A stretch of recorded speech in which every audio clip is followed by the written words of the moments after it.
The cardiovascular and respiratory systems have to work together to supply oxygen and get rid of CO2 or carbon dioxide. The function of the respiratory system is to provide for gas exchange, supply oxygen, eliminate carbon dioxide, and the function of the cardiovascular system is to transport blood containing these gases to the lungs and the rest of the body. If either of these systems fail to complete their function, that can lead to oxygen deprivation and eventually cell death. The respiratory system is the focus of this chapter. And other than its involvement in gas exchange, the respiratory system is involved in regulation and maintenance, especially the regulation of blood pH, oxygen concentration. It also contains receptors for the sense of smell. It can filter the air that is coming through from the outside environment. It's involved in the production of sound, and it can get rid of some of the water and heat through exhaled air. When it comes to the components of the respiratory tract, we can classify them in a couple ways. We can classify them based on structure. So, for example, the nasal cavity, the pharynx, and part of the larynx are all part of the upper respiratory tract. And then part of the larynx, the trachea, the bronchi, bronchioles, and the lungs are part of the lower respiratory tract. And this is just based on structure. We can also differentiate them based on function, and we can divide them into two zones. All the structures that are involved with transporting of air, so they're basically tubes or cavities, are called components that are part of the conducting zone. And those that are involved in gas exchange, this is where the gases are moving in and out, we call that the respiratory zone. So the nose, the pharynx, the larynx, the trachea, bronchi, bronchioles, and terminal bronchioles are all part of the conducting zone. They're basically conducting the air into the lungs and transporting the air into the lungs.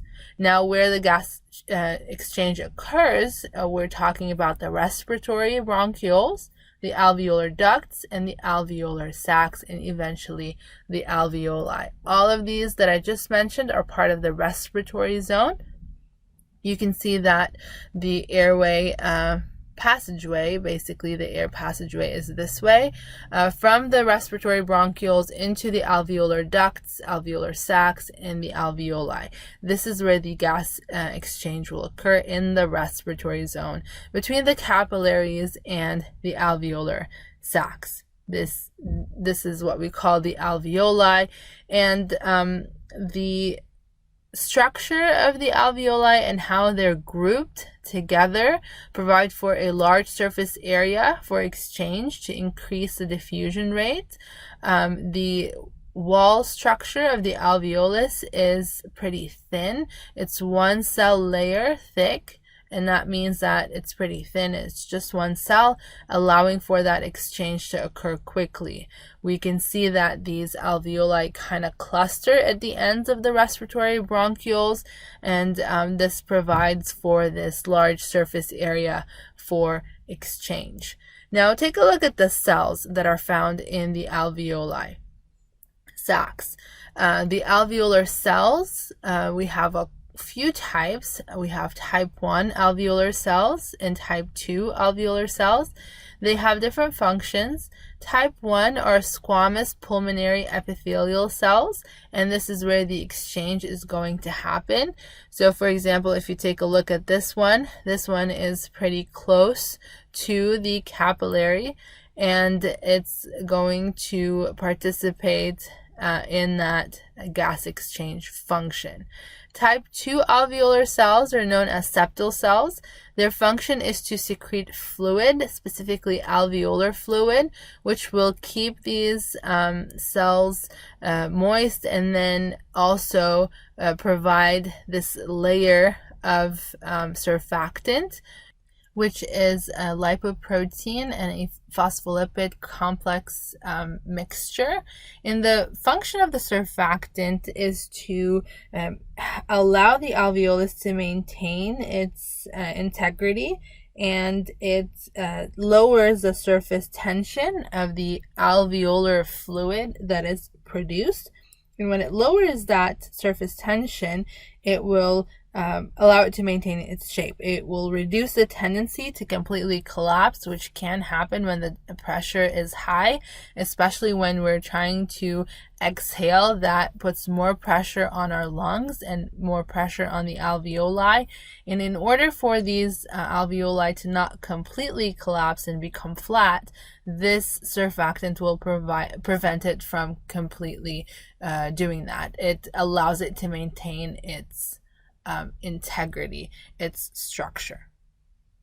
In addition to the type 1 and type 2 cells, we also have alveolar macrophages. And as you can conclude here from the word macrophages, is that this cell has a role in immunity. These are phagocytes that will remove just dust particles or other debris from these spaces so they can break it down. And these cells, along with other structures, make up the alveolar capillary gas exchange membrane, also known as the respiratory membrane. The respiratory membrane is all here in this area. It's composed of 4 basic things.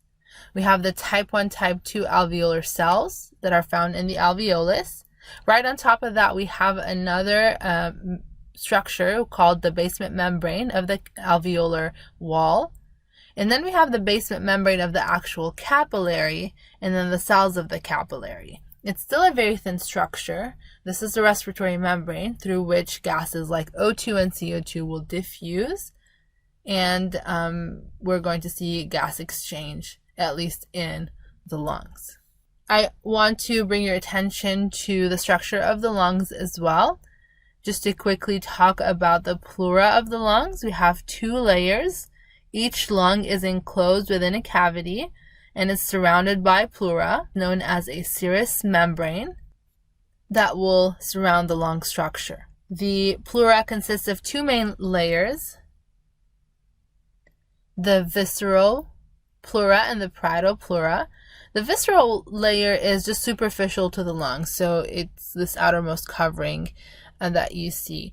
And then the parietal is outside of that. It's the outer layer. It connects the lungs to the thoracic wall, the mediastinum, and the diaphragm.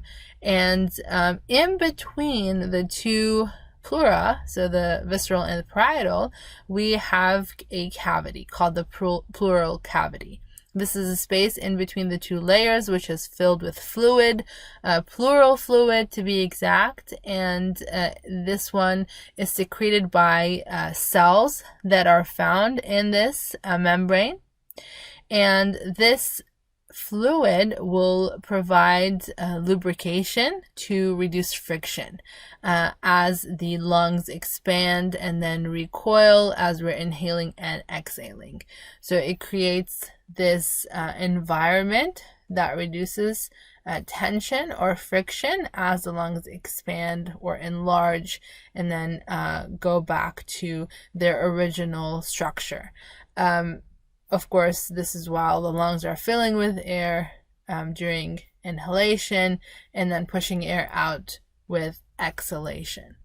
We're going to take a look next at how the blood is supplied to the lungs. We know that the lungs are part of the pulmonary circulation in general. This is where the exchange will happen, but also there should be a blood supply for the lungs to allow for the transport of oxygen and nutrients to the cells that are found there so they can do their job.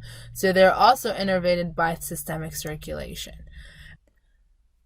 Blood will exit the lungs via the pulmonary veins if we're talking about the pulmonary circulation, and the bronchial veins if we're talking about the systemic circulation.